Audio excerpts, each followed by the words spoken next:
What is up, you guys? Welcome back to the channel and welcome to another gruesome Get Ready With Me video. If this is your first time seeing my face, my name is Jessica, and every week I sit down here and talk about a true crime case whilst I put on some makeup. So if that sounds like something that you would enjoy, then we sound like each other's people. This sounds like your kind of place, and you should definitely consider subscribing before you go. There is officially over 3,000 of us here now, and I'm going to be presumptuous and say that we would all love for you to join us. However, if this isn't your thing and you won't be sticking around, that's perfectly fine as well. There's certainly no shortage of other creators on this platform, nor is there any shortage of the coverage of these true crime cases. So feel free to check out the description box down below, where I've left you a little directory, if you will. In the description box of all of my videos, I make sure to link to some more traditional true crime creators, as well as media resources that can tell you all there is to know about this case without the makeup. And with all of that said and done, for those of you who are sticking around,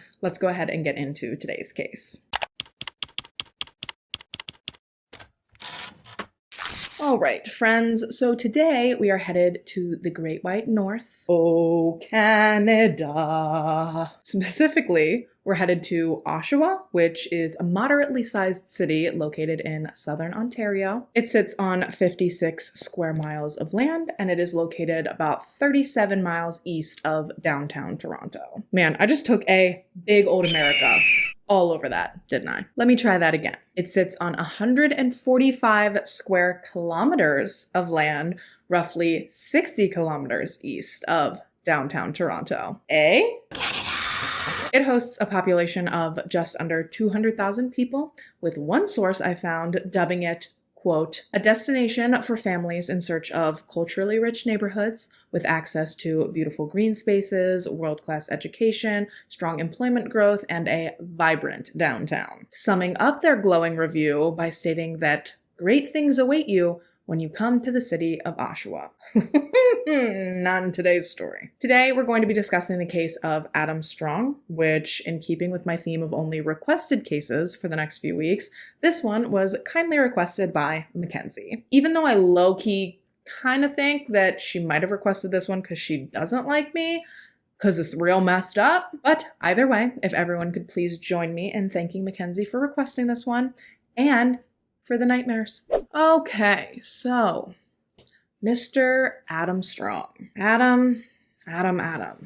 You, sir, you got some splaining to do. Oh, you guys, he's just the worst. Adam Jeffrey Strong was born on September 29th, 1972.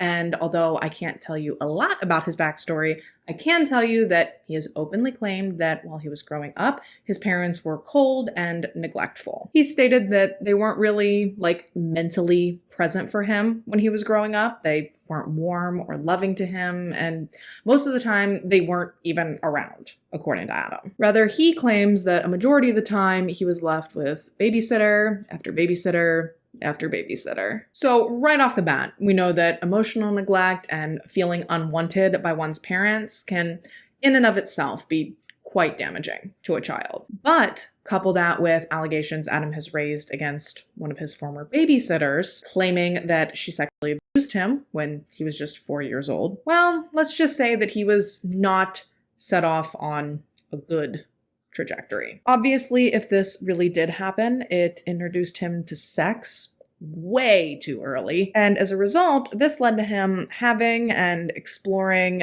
feelings that really just aren't normal for someone that age. He refers to these thoughts and feelings as deviant, which I'm not exactly sure what these thoughts were. Chances are I don't want to know. But considering how he goes on to navigate his life, even without clarification, I'm sure we can all draw our own conclusions and make our own hypotheses. And of course, given where we find ourselves today, I'm sure you won't be the least bit surprised to learn that by the time Adam was a preteen, he'd developed a real fascination with murdering animals. Birds, specifically. He'd catch them, he'd strangle them, and then he'd dissect them. So yeah, not feeling great about Adam, are we? Now, obviously, I'm disgusted, but I'd be lying if I said I also wasn't a little curious. Not about the dissecting or anything. That's too much. I'm just curious how this 9-year-old child was able to snatch a bird right up out of thin air. Did he use a net? Did he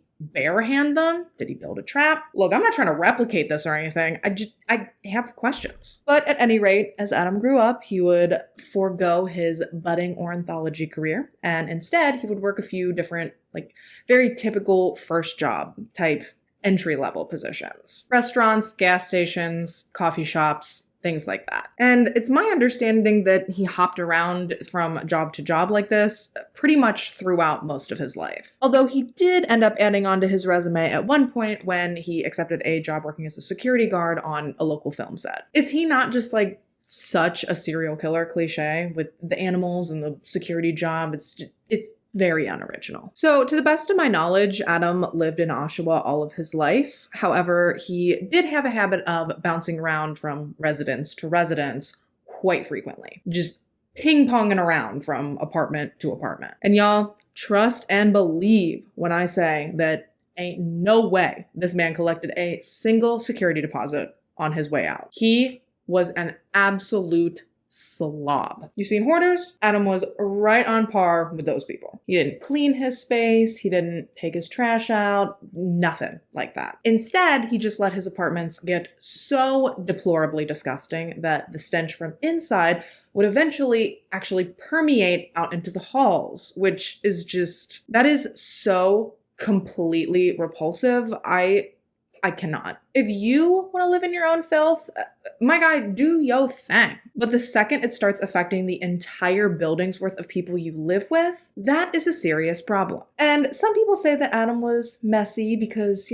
he was lazy, but in actuality, it was that he was just too busy to clean. Busy doing what? You're likely wondering. Well, he was too busy watching hardcore violent porn, of course. And who's got the time to do that and clean? Who's got the time? Certainly not our good buddy Adam. Hence why he lived in total and complete squalor. He sacrificed his own personal hygiene and a healthy living space for himself in order to free up as much time as possible to watch his porn. And we all make choices in life, and I guess that was his. So I don't know if he moved around a lot because neighbors complained about living near him. Maybe he just trashed these places until eventually even he couldn't handle it. So rather than do something about it, he would just leave each pigsty to become someone else's problem. Whatever the case may be, it seems as though Adam, he moved a lot throughout his life. And this cycle went on until right around 2007.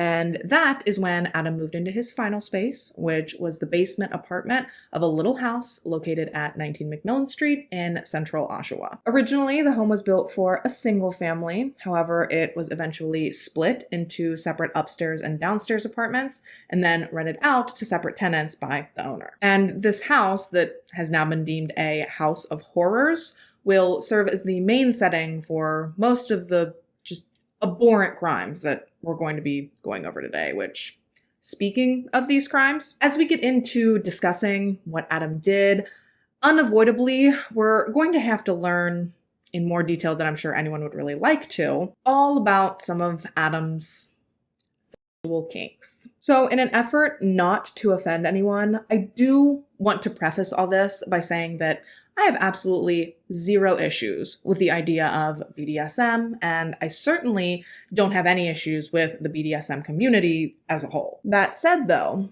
although Adam is frequently referred to as a BDSM enthusiast, in my opinion, what Adam considered to be BDSM was not traditional BDSM. You see, any upstanding member of the BDSM community will be the first to tell you that consent in these exchanges is to be valued above anything else. While the idea of some of the things that go on within the community might look brutal to those on the outside or those who don't understand it, safety between members is actually of the utmost importance. And that is where Adam differs from respectable members of the community. While Adam's explorations may have started out as consensual, as he got more and more familiar with, the things that he liked, consent very quickly became something that he was not concerned with, just even in the least. No meant yes, and yes meant yes to him, which from my understanding is a big no-no in the actual BDSM community.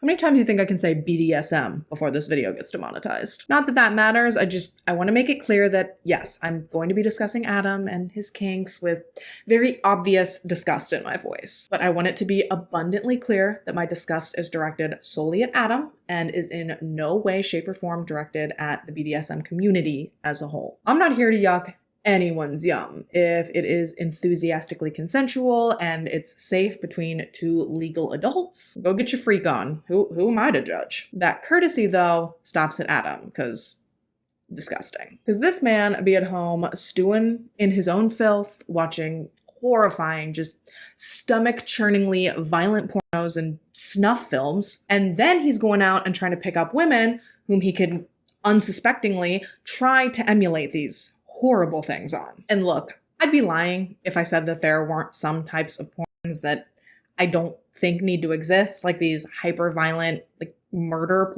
porns, but they do. So, God willing, most people can differentiate between fantasy and real life. But I can tell you for certain that Adam could not. And then when these encounters with these poor, unsuspecting or non-consenting people didn't live up to his perverse and unrealistic expectations, he would blame them. And that is crazy to me because one, porn isn't real. You're probably never going to have a porno-like sexual encounter in real life. And two, these people did not sign on for these things. So even if it was realistic to try to copy these things, these people didn't want that. And even people who quote unquote consented in the moment later came forward claiming that their consent wasn't genuine and that they'd only given it out of fear of Adam. And newsflash, that ain't real consent. But it doesn't really matter because from what I could gather by about age 30, consent had pretty much fallen out of Adam's vocabulary. So he's 30, he's flirty, he's thriving on chaos. And y'all, he was so proud of the way that he was. He wore his depravity like a badge of honor, and he frequently took to Facebook to post about it, posting things like, "Home is where my handcuffs are." And then he would also take videos of these horrific sexual encounters and he would show them to his friends. And on top of that, he would brag to like anyone that would listen about how he was just like soup's freaky in the bedroom. Then in the same breath, though, he was also constantly bitching about how he couldn't find a woman that could handle him. Sir, no human, man or woman, is built to handle the shit you're trying to throw down. Now, what's really shocking is that Adam, the slob that he was, actually managed to find and to hold on to a girlfriend or two here and there. But even so, a lot of the time he was paying professionals for these encounters. He'd go out, he'd seek out sex workers, and he'd invite them back to his apartment or to his sex dungeon, as he'd often refer to it. And as for the few that actually agreed, once he got them back, that's when he'd throw any and all rules and regard for these women and for their safety just right out the window. And he had gotten so deep into this like unrealistic, hardcore porn obsession that he couldn't even enjoy sex unless he was like choking the life out of these women. And look, I know that autoerotic asphyxiation is a thing, okay? I covered it extensively in my video on Herb Baumeister, but much like Herb, what Adam was doing, in my opinion, is way outside of the confines of that. Adam made a habit out of restricting these women's oxygen until they were completely unconscious, before he would then have his way with their limp, unresponsive bodies. It is just sick. And I'm not really 100% sure if he did this with his girlfriends too, or if he did this more with just the sex workers because it was easier for him under those circumstances because he didn't have an emotional connection with them. I mean, either way, it doesn't make it okay. Just like anyone, professional sex workers are still entitled to setting their own boundaries. They're still entitled to consent. Honestly, I really don't think it mattered though, because this man seems pretty incapable of forming genuine emotional bonds with people or for exercising any real respect for another human. And allegedly, he frequently treated his girlfriends poorly as well, so.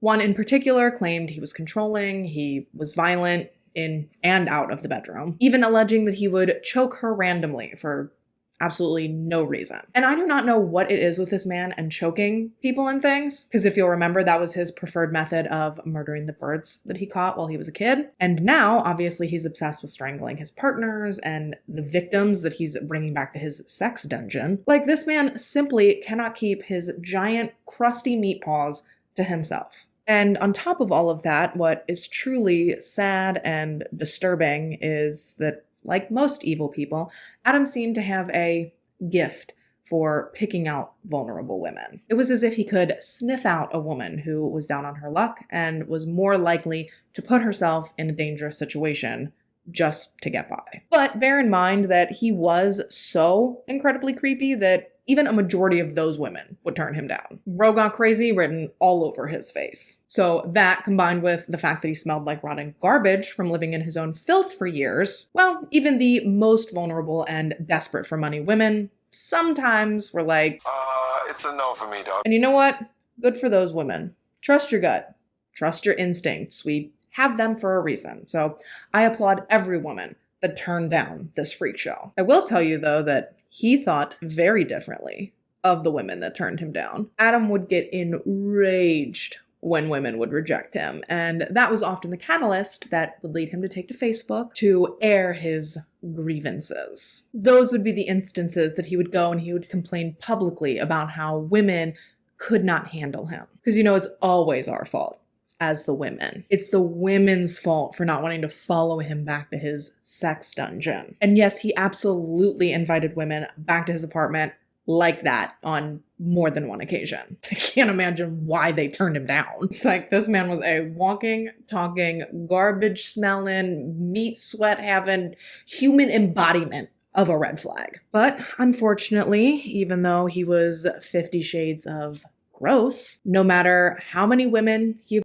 no matter how far he took his sexual deviance, no matter how many times he complained to bondage stores that their restraints were too easy to escape, despite all of these things, nobody ever came forward to report him to police. My guess is that those who were lucky enough to escape his dungeon, by the time they got out, they were terrified and just so happy to have made it out that they probably just wanted to put the whole experience behind them. Plus, historically, it's not like we as a society have done a good job of supporting victims like this. So, I get it. It is just so sad that this left Adam walking around, escalating, becoming more and more dangerous, all while no one was the wiser. He had no criminal record. There were never any formal complaints raised against him. Police didn't even know who this man was while all this was going on. They didn't know him from Adam.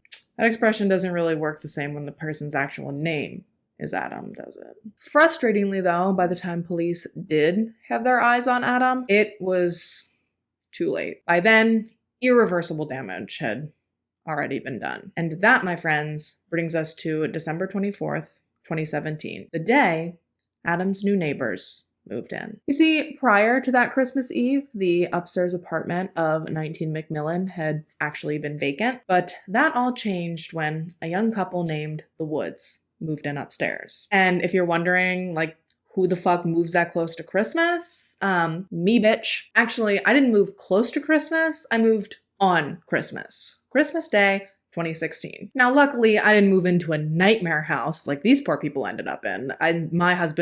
My boyfriend at the time, husband now, we moved on Christmas because we had to move suddenly because my grandparents' health was declining. They needed somebody to rent their condo from them until they could sell it. So we moved in, but I really don't need to be talking about this. Back to the Woods. Their first day in their new home was, normal enough. It was Christmas. They introduced themselves to their new neighbor. They brought him some cookies, wished him happy holidays. Nothing seemed out of the ordinary. It wasn't until the next day, so I guess that would have been Christmas 2017, that shit started to get weird. You see, that is when the Woods' new downstairs neighbor, Adam Strong, called them and asked them if, by chance, they had a plumber snake that he could borrow. He explained to them that, he was sorry to bother them, but if they had one, he would need to borrow a snake because his toilet was backed up and, he wanted to try and fix it. Gross.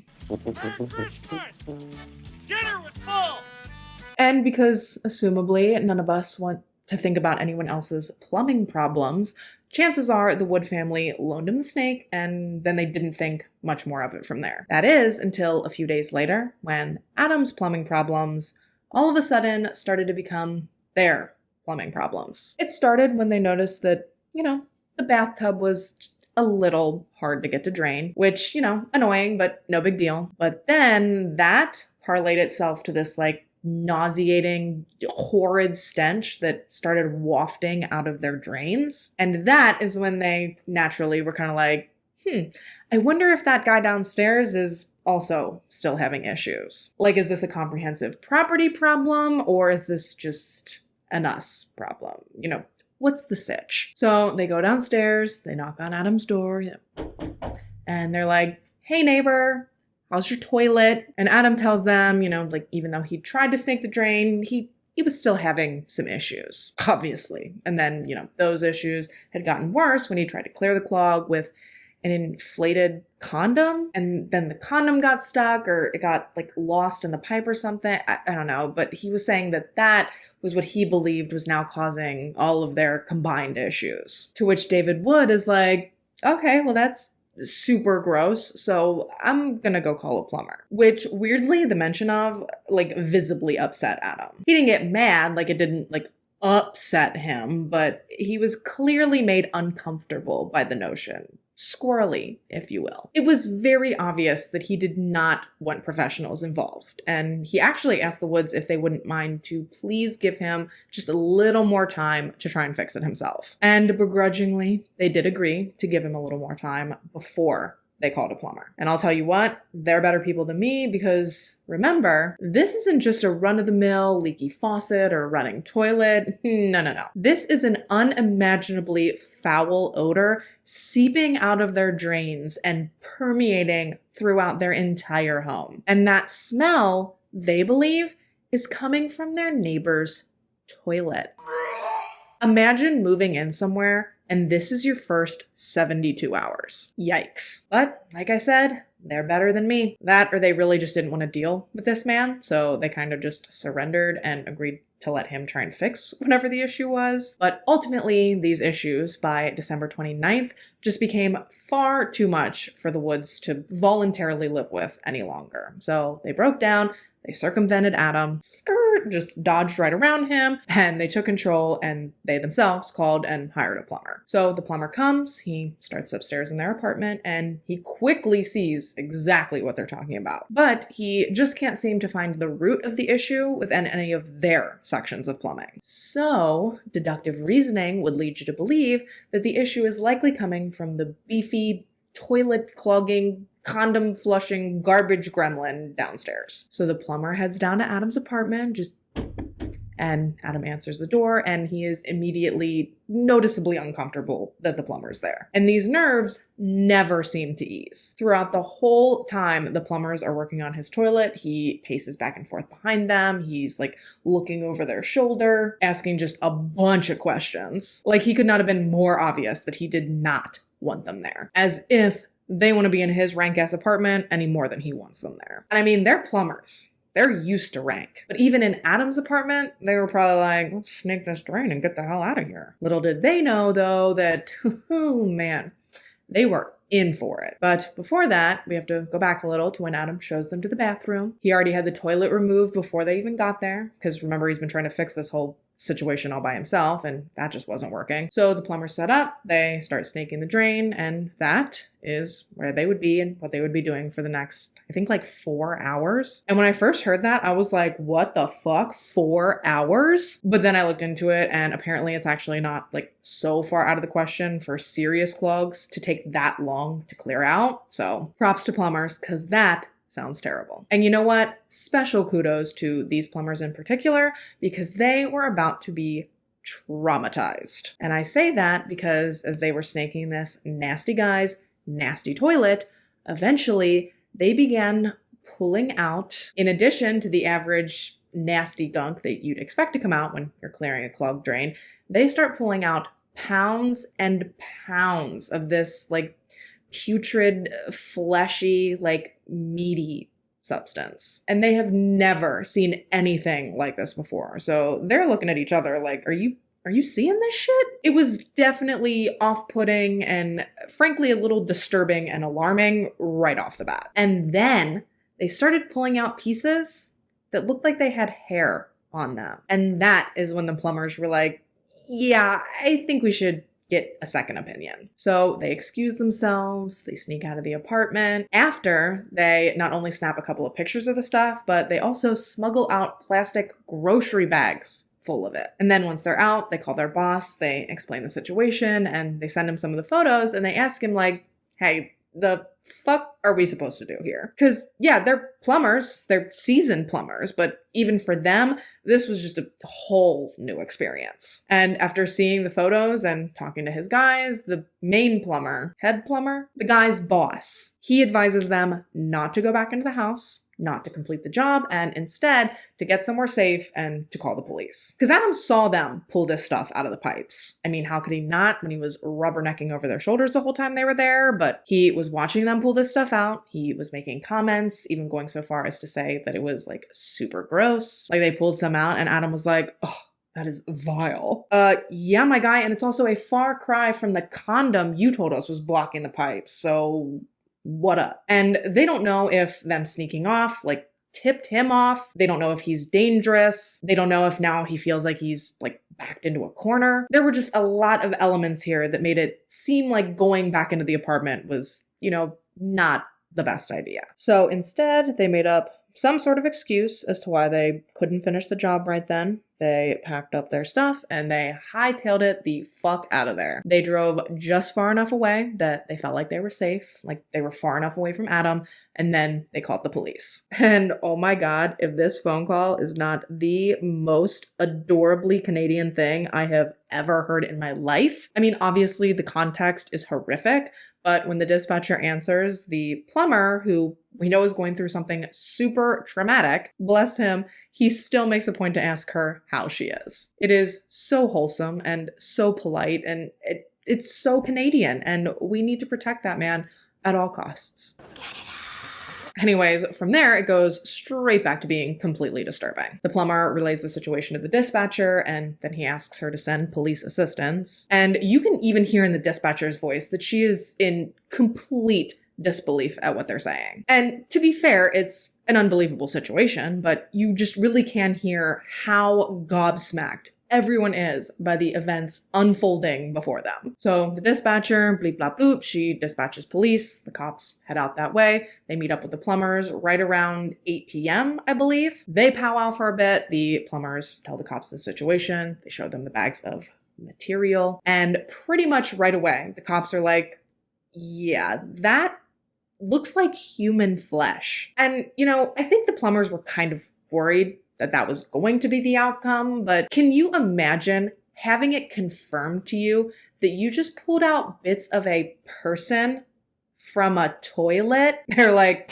yep, that house right over there. But first, police have to call for backup because who knows how this lunatic is going to react when police come knocking at his door. So once their backup arrives, that's when they make their way to Adam's. They knock on the door. Adam answers, he introduces himself, and he tries to make polite small talk with the cops, but they're not really there for that. They shut him down and they're like, what you been flushing down these pipes there, big guy? And you're probably sitting there like, ooh, I cannot wait to hear what kind of convoluted story this man is about to try and spout off in order to talk his way out of this. And to that I say, sorry to disappoint you, because the answer is none. He doesn't try to give any sort of explanation. He just throws his hands up and hits him with the God-honest truth. They ask him what he's been flushing, and his response, hella casually, mind you, is, you got me, the jig is up, it's a body. And police are like, the fuck did you just say? And Adam's like, yeah, it's a body, and if you want the rest of her, she's in my freezer. So Adam was taken into custody because he just admitted that he has a human body in a freezer, which, if you don't know, is in fact illegal, so they cart Adam off to the police station for questioning. And normally this is when they would, tape off the scene and go in and start collecting evidence and stuff, but they weren't even able to do a comprehensive search of Adam's apartment right away because Good Samaritan he is. He informed them pretty quickly that they needed to be very, very careful in his apartment because somewhere in there was a pipe bomb he'd built. Yeah, this fucking guy, I swear. I mean, I guess it was nice that he told them, before they stormed the place and blew their shit all over Oshawa, but it's just like, really? You tell us there's a body in the freezer, but then we have to wait for the bomb squad to come and detonate this thing safely before we can actually even go in and look around? But why? I actually think they did clear the freezer out pretty much right away. I think for obvious reasons, that was their first order of business. And I believe they did that before Adam even had a chance to tell them about the bomb. So I do think they at least got that taken care of right from the start. And inside Adam's freezer, police found, I think, 5 separate garbage bags, 4 of which were filled with human body parts, as promised, all in various stages of flesh removal. And then in the 5th and final bag, randomly, Adam had a dead raccoon, because of course he did. He had all of that in this completely unassuming chest freezer in his bedroom. Yeah, that might actually be one of the weirder parts about this story. Who keeps a chest freezer in their bedroom? Is that like a Canadian thing? Or calm down. I know that he doesn't represent all Canadians. It was a joke, and I made it because shit is about to get really, really heavy. As previously stated, the body parts police recovered from the freezer were all in various stages of dissection. Obviously, much of the flesh had been removed and subsequently flushed down the toilet.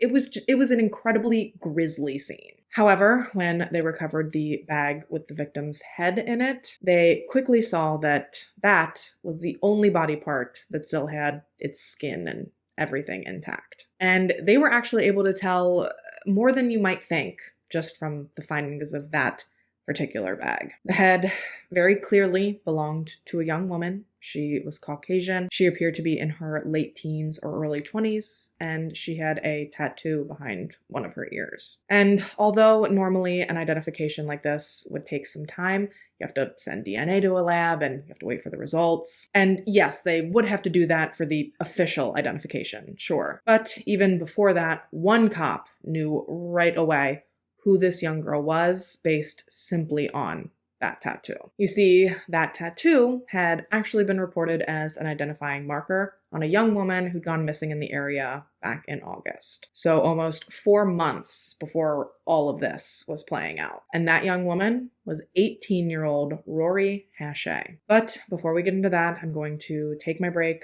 throw on my lashes, and when we come back, police find even more in Adam's apartment than they bargained for. Don't go nowhere. All right, so who was Rory Hachey? Well, Rory Chantel Hachey was born on July 1st, 1999, in Ontario to her parents Shannon Dion and Eric Hachey. She is described as a loving, intelligent, and cheerful girl with a heart of gold. She would do anything she could for anyone she could. She was always willing to lend a helping hand, and she would give the shirt off of her back to someone without hesitation if she felt that they needed it more than she did. She was definitely a people person. However, even with that said, animals were where her true passion lied. She loved animals, and she was hopeful that she could actually someday pursue a veterinary medicine career. She was born into and brought up in an incredibly close and loving family, and there was nothing that meant more to her in life than her family and her friends. Sidebar, I heard from one source that her friends used to call her Hash Brown as a nickname, and what you're not about to do is sit here and tell me that that's not one of the cutest damn things that you've ever heard. Sadly, though, things were not always rainbows and butterflies and adorable nicknames for Rory. Don't get me wrong, things were pretty good in her life for quite a while, but by the time that she was approaching her teens, her mom and dad had split up, which in turn forced her mom to start working really long hours just to make ends meet and just to support she and Rory. And while this is admirable as hell, it also left Rory on her own a lot. And unfortunately, this early independence left her open to falling in with the wrong crowd and to making some decisions that perhaps she wouldn't have made had her circumstances been different. Specifically, drugs. She began experimenting with different substances, and this actually led her to rebelling and to acting out. And by the time she was about to start high school, Shannon felt as though she had completely lost control of her daughter. Shannon herself even ended up reporting Rory to the Children's Aid Society out of desperation. It was a last-ditch effort to hopefully get her daughter some help and to get her head back on straight. But no matter who she called or who she turned to, time after time, Rory seemed to slip right through the cracks. She was failed time and time again by the very system that was supposed to be in place to help her. And as things continued to spiral out of control for her, she ended up homeless, having to bounce around from shelter to shelter, just to have a roof over her head. Reportedly, at times, she even resorted to sex work as a means to fund her addiction. It's just a heartbreaking, gut-wrenching story that, unfortunately, we've heard and seen way too many times. But then in 2017, it actually really started to look as though Rory was getting things back on track. She seemed to be turning her life around. She'd been trying to get clean, she'd enrolled back in school, she'd started looking for her own apartment, and I have to imagine that the catalyst behind the bulk, if not all of these changes, was that she and her boyfriend Tony had recently found out that she was pregnant. And Rory was completely and totally over the moon about this. From the outside looking in, she seemed to be in a really, really good place. But as I'm sure we're all aware, that particular lifestyle that Rory had found herself tangled up in, well, it is an incredibly difficult one to claw your way out of. So even with as much as she was trying to turn things around, I don't think that she had fully and completely broken free from all of her vices just yet. So when she disappeared that August, the people who knew her actually grew concerned about her pretty much right away. Typically, when Rory was really struggling, she would often turn to a shelter known as the Refuge, and the people there had actually come to know her and care for her a lot. She was a sweet and gentle and caring person, and the people affiliated with the Refuge shelter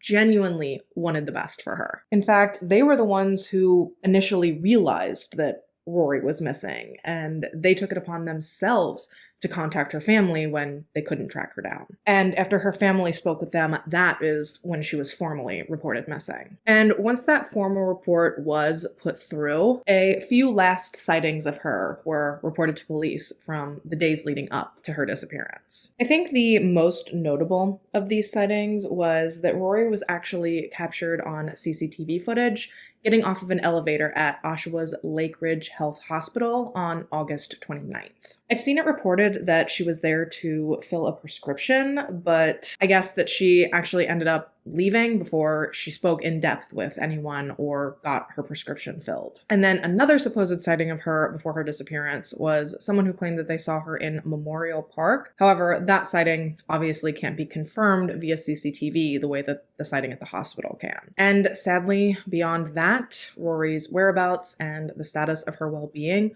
would remain a mystery for the next 2 to 3 months. Now, they would receive their first big break in Rory's case, actually just a couple of weeks later in mid-September, but they didn't know that that was connected yet. The dots from that development wouldn't connect back to Rory until sometime in November, hence the would remain a mystery for the next 2 to 3 months comment. It was September 11th, 2017, when a man and his 11-year-old grandson were having a nice day. They were fishing near Lakeview Park Pier, which is right in the Oshawa Harbor, located in Lake Ontario. However, their day of fun was cut short when they made a grisly discovery. After reeling in what they thought was a turkey carcass, the two were actually horrified to realize, once it was close enough, that it was actually a human torso. Can you imagine? I mean, this would have been atrocious enough if what they had found had been in pristine condition,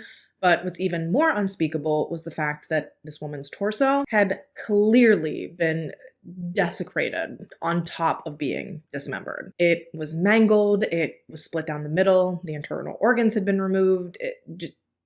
Wow. It had to be so traumatizing for everyone involved, but I feel especially bad for that poor little boy. How do you ever bounce back from seeing something like that? Of course, his grandfather and some of the other fishermen that were in the area, they called the police, as you do when you find a disemboweled human torso just bobbing in a fishing harbor. And I actually think that they ended up fishing it out of the water completely and like wrapping it in a fishing net and then laying it on the pier until police arrived. And once police did arrive, they taped off the area and they began their investigation immediately. They searched the area for additional body parts as well as for any potentially connected evidence, but ultimately their search did not turn up much. The body was taken from the pier to the medical examiner's office, and there they began working to identify the woman's remains. However, this was definitely going to be an uphill battle, considering the fact that all of her identifiable parts had been removed. Her head, her hands, her teeth, gone. Her torso didn't have any distinguishable or identifiable marks. It didn't have any tattoos, no scars, nothing that seemed medically relevant. Zip, zilch, nada. So eventually, out of sheer desperation, they began running DNA from the torso against any familial DNA samples that they had on file from people who'd recently reported loved ones missing. And it took some time to generate a match, but finally, in November, so about 2-ish months after the torso had been discovered, it was officially identified as that of missing 18-year-old Rory Hachey. And I cannot even begin to imagine what a crushing blow that must have been to her family. To find out that this torso that had clearly been through something more horrific than any one of us could possibly comprehend. To find out that it belonged to their Rory, oh my God, there aren't even words. And what was worse than the fact that police had only recovered partial remains was the fact that they also had no leads in the case. This poor innocent girl had clearly been brutally murdered, and for all they knew, they could walk past the freak who had done this on the street at any given time and have absolutely no idea. Not that when they did get the remainder of the details, it was going to bring them any peace. I mean, oh my God, this guy is such a fucking disgusting freak. The interview footage alone of this man is enough to send even the most chill, like laid back person into a fit of psychotic rage. And I ain't that chill and laid back to begin with, so watching these tapes for me was infuriating. I cannot even begin to imagine the seething anger that her family must have felt watching this disgustoid talk about Rory as if she was just nothing. He is such a tool bag throughout each and every single interview he does with police. He would laugh through parts of the questioning. He would try and turn on the charm and like buddy up to investigators. And the whole time he talked super casually about the horrific things he did to Rory, yucking it up with the cops as if she was just like a science experiment and not someone's daughter. He also had the gall during one interview to say that it was a shame that his plan to dispose of Rory was foiled by inadequate plumbing. Yeah, it's a shame. What a shame. This fucking guy, I swear. Ew. And then at one point he makes, I don't know, I guess you'd call it a joke about not believing that Rory was pregnant because he didn't see any signs of a fetus or a pregnancy during the time that he spent with her reproductive organs. Sir, shut up. And when police asked him if he had any remorse over what he'd done, he told them that mostly he was just kind of over it. It really could not have been more obvious that this man did not give half a hot damn about this girl, about her family, or what he had put them all through. Their lives are now completely destroyed, just shattered into a million pieces. Meanwhile, this ass bag is sitting in his crusty little sweatpants, shamelessly requesting a 3,000-calorie meal and a cigarette from police. Yeah, he's like a deranged cartoon character, and I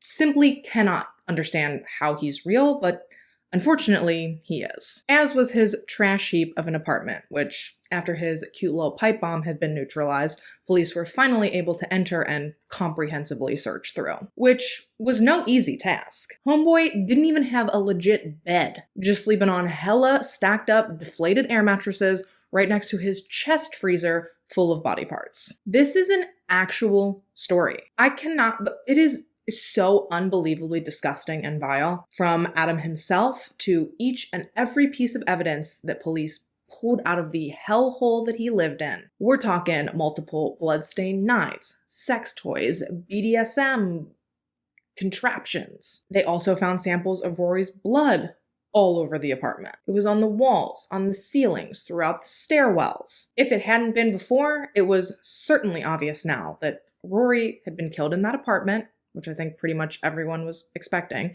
But, now they have it forensically confirmed. What they weren't expecting, though, was to find multiple other DNA profiles throughout the house that were not a match to Rory nor to Adam.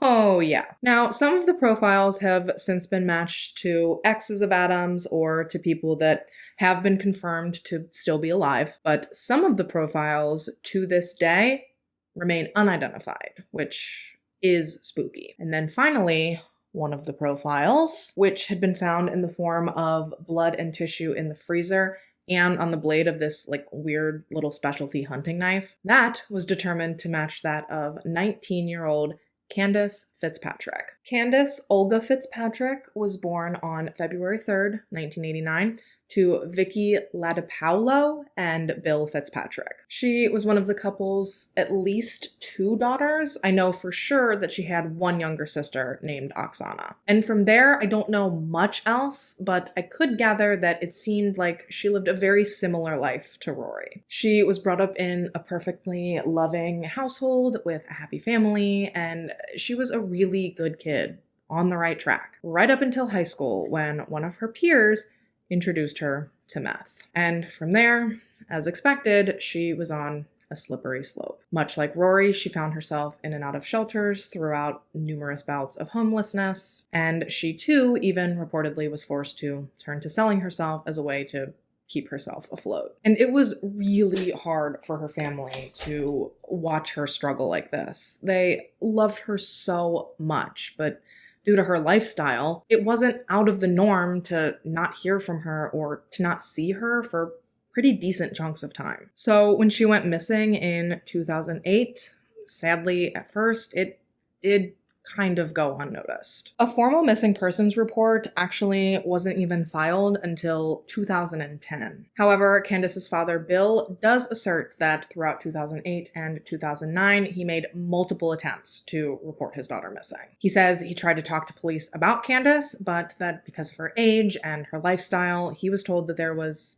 nothing that they could do for him. And again, this was 2008 that she was last seen. She had been missing for almost 10 years at this point when they're finding her DNA on this knife and in this freezer, both of which belong to someone who's already confessed to butchering another young girl. So, it doesn't take a rocket scientist to conclude that Candace likely met the same horrifying fate at the hands of Adam that Rory was assumed to. And even without her body, they were going to go after him for everything they possibly could. But believe it or not, Adam was still full of surprises, right down to trying to negotiate with police for a more comfy, cushy life in prison. Yeah, he tried bargaining with them because he knew that he had knowledge and details that they desperately wanted. So he told them that if they were willing to get him a TV and an allowance and basically pad his prison sentence with luxuries, well, then and only then would he be willing, nay,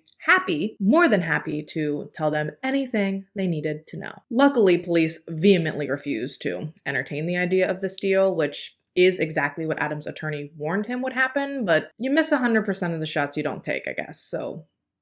Could you Imagine if they had granted him those demands. People were mad enough they got him the massive Wendy's order he asked for. So imagine if they found out he was kicked back in prison with an allowance, watch a 90-Day Fiancé on his TV or some shit. People would fucking riot, and rightfully so. Adam's trial began roughly 3 years after his arrest. It didn't start until late 2020 because on top of the whole global panini situation, Adam also did everything in his own power to stall out his proceedings. He complained about his representation, on top of all sorts of other shenanigans. So 2020, late 2020, Adam's being charged with first-degree murder for the deaths of both Rory and Candace, even though, unfortunately, after all of these years, when the trial finally did start, the location of Candace's remains were still a complete and total mystery. And then as far as Rory's remains,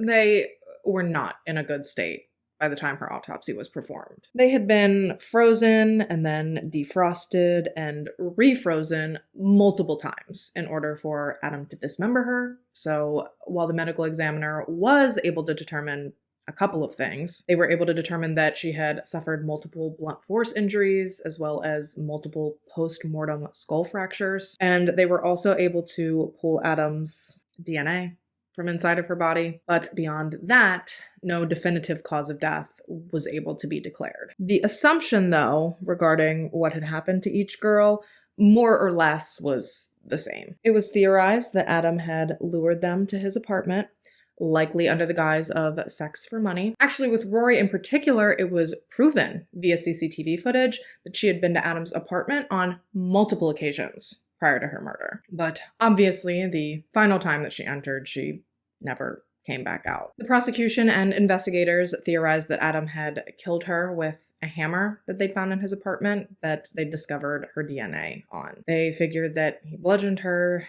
dismembered her, and then froze what he could before dumping her torso in the lake. And while only Adam knows exactly how this whole thing played out, they were able to back up a majority of this theory with Adam's cell phone data. They pulled his location pings and they were able to place him near the lake on September 4th, just one short week before Rory's torso was discovered. He then, for whatever reason, waited several months until Christmas Eve to begin disposing of the remainder of her body. On Jesus's birthday, this man began taking pieces of this poor girl's body out of his freezer. He then speed thawed them in hot water in his bathtub before removing whatever material he thought he could flush from her bones and then flushing it down his toilet. And while we don't have nearly as many theories or details as to what may have happened to Candace, it was easy to assume that given her DNA in Adam's apartment and the fact that she hadn't been seen in 10 years, likely he was responsible for her death as well. I mean, the evidence against him was pretty damning, if I do say so myself. But Adam's defense still tried it. They tried it. They attempted to argue that, well, yes, Adam had confessed to attempting to dispose of Rory's body, that there was no way for anyone to prove that he was the one who had actually killed her. What? Yeah, they tried to argue that she had died from a drug overdose while at Adam's house, and that in response, he panicked and then proceeded to defile Rory's body in all of the ways that he's already admitted to. Ooh, and y'all, what is completely ass bananas to me is that Adam opted for a bench trial. And after Mackenzie Sharilla's case, you all know how I feel about a bench trial. But if you didn't see that video, quick recap, I don't like it. I do not like the idea of my future in one person's hands. Nope. I want the diversity of a jury. I mean, God willing, I'm never going to be sitting before a jury of my peers deciding my fate, but you get what I'm saying. Adam, though, he opted for the bench trial, or whatever the Canadian equivalent is. He forewent the jury and opted instead just to have his case heard in front of a judge. And fine, whatever. It's his choice, not mine, and he's fucked no matter what, so do your thing, player. Regardless of the scenario, though, don't you think that maybe you'd want to put your best foot forward, act remorseful, act like you have some semblance of humanity? Not Adam. No. Quite the opposite, actually. This man did everything in his power to instead turn his proceedings into a fucking circus. He was inappropriate, just shamelessly laughing and smiling during some of the most gruesome testimonies. He made jokes out loud about the horrific things that he had done to these people's daughters while they were sitting in the courtroom and listening. Absolutely disgusting. And that was just when he actually agreed to go to court. Because of course there were multiple instances where he just flat out refused to go. Once again, as a way to stall out the entire process. This guy is a buffoon. These poor girls' families had to drag themselves to court upwards of 50 times before all of this was said and done. All because this oversized man-child wanted to maintain some fragment of control over his and everyone else's lives until the absolute last second. Just as I thought. Trash. Don't worry too much though, because the judge hated him every bit as much as we do. He was frequently and repeatedly reprimanded for his antics throughout the entire trial. And then as the cherry on top, he absolutely verbally obliterated him at the end of it. I'm not quite there yet though. I'm getting there, but just not quite yet. After hearing all of the testimonies and seeing all of the evidence, and I'm sure watching all of Adam's interrogation and interview tapes in absolute horror, on March 16th, 2021, Ontario Superior Court Justice Joseph DeLuca found Adam Jeffrey Strong guilty of the first-degree murder of Rory Hachey, as well as the manslaughter of Candace Fitzpatrick. He was sentenced to life in prison with the possibility of parole after 25 years for Rory's murder and to 18 years for Candace. And his manslaughter sentence was set to run concurrently with his 25 to life sentence. And when handing down this sentence, Joseph DeLuca stated, quote, "You are a dangerous predator. You decided to feed your selfish desires, and in doing so, you took 2 vulnerable lives. Your moment before us is done. You will likely never be seen in public again, and in time, you will be forgotten. You will neither be famous nor infamous. You will simply be gone." Unfortunately, though, Judge DeLuca wasn't totally correct in his statement. Adam actually was back in the news just a few months later when, completely out of the blue, the Oshawa Homicide Department received a call from a staff member at the prison letting them know that Adam was apparently ready to disclose to them the location of Candace's remains. So, with judicial authorization, Adam Strong was taken on a field trip out of the prison. It was in early November of 2021 when he was temporarily sprung from the joint, and while out, he did indeed direct investigators to a small clearing located in the tree line behind Secreto Drive in Oshawa. And after a comprehensive search, ultimately they did successfully recover Candace's remains at some point between November 8th and November 13th. The remains were processed and confirmed to be Candace's before they were finally returned to her family so that she could properly be put to rest, which, after 14 years of living this nightmare, finally they were given some closure. And I really am thankful that they got her remains back and that they were able to lay her to rest appropriately. But I think that Rory's mother, Shannon, summed up the situation the best, stating, quote, "Conscience is ugly when you're dealing with it in the dark, all by yourself, you know? So I'm not grateful to him. I'm thankful to God that he made this happen, and, you know, I'm happy for the family to have closure." And I don't know if police, caught any flack for the whole thing, but I do know that they ended up putting out a statement in which they vehemently denied providing any incentive to Adam in return for providing the location to Candace's remains. My guess is, since he tried to bargain for incentives originally, people were probably up in arms thinking that police, finally gave in, thinking that that's why, out of the blue, he decided to lead them to her remains. But he received no financial compensation, no added privileges or added perks for him while he's in custody. And it's also important to note that the recovery of Candace's remains does not in any way affect Adam's convictions or his sentences. Therefore, he is currently sitting in Joyceville Correctional Center in Ontario, where he will remain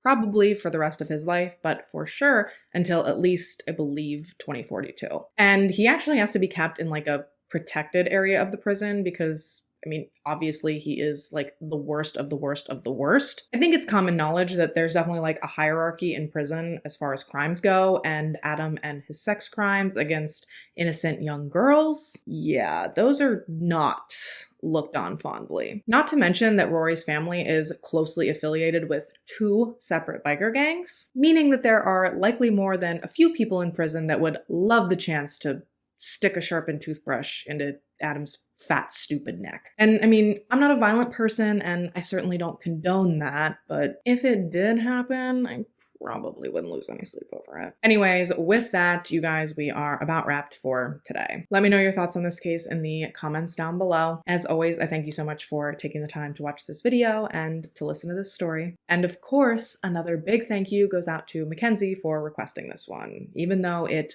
was literal nightmare fuel. Ugh, like, isn't it just so scary to think about the fact that he was not even on police's radar, like kind of even a little bit? And I would be willing to bet $6 and my right nut that there are more victims out there that lost their lives at the hands of this man. Actually, I'm interested to know specifically, what do you think about that? Do you think that there's more victims out there that we don't know about yet? Personally, I just think that it is highly unlikely that he killed Candace and then he cooled down for 8 years.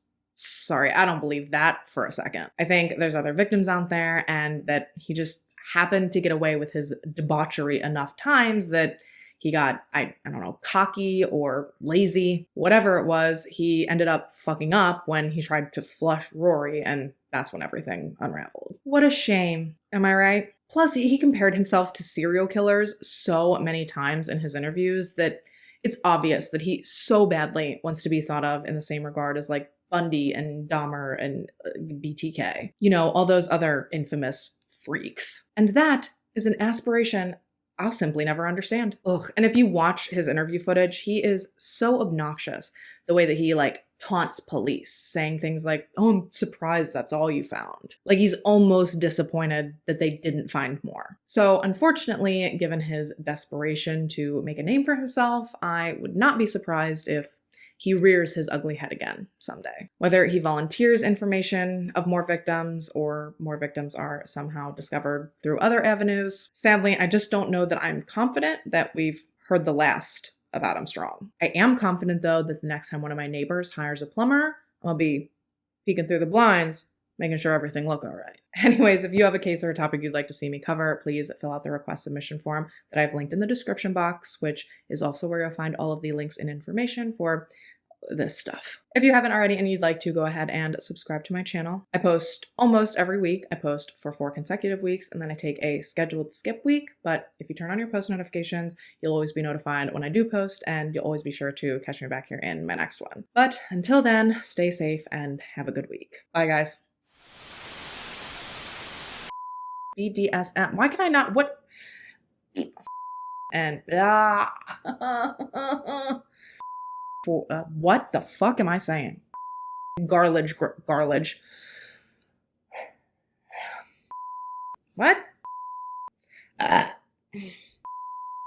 Why can I not say unfolding? Oh my god. From the days leading up. What? Oshawa's late. Can't be confirmed. See. Fuck. However, Candace's. Are we kidding with this? Other sorts of back up. Oh my god, what? What happened?